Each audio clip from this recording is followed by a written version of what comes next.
Hizi ndo sababu 5 ambazo zinakufanya wewe usiweze kuwa na tumbo flat, yani tumbo lako litaonekana ni kubwa au utakuwa na kitambi. Sasa hizi ndo sababu 5 ambazo zinakufanya wewe usije ukawa na tumbo flat, uweze kuwa na kitambi.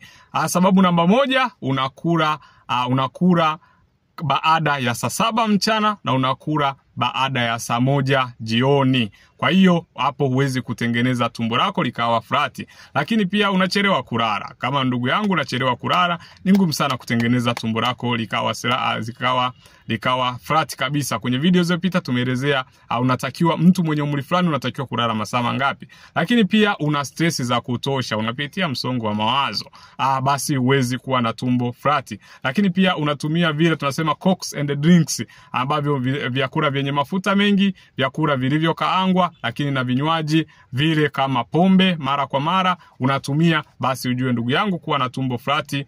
Sahau. Cha mwisho ni mzito kufanya mazoezi. Hutaki kufanya mazoezi kabisa. Kama huwezi kufanya mazoezi, basi hakikisha huwezi kuwa na tumbo flat.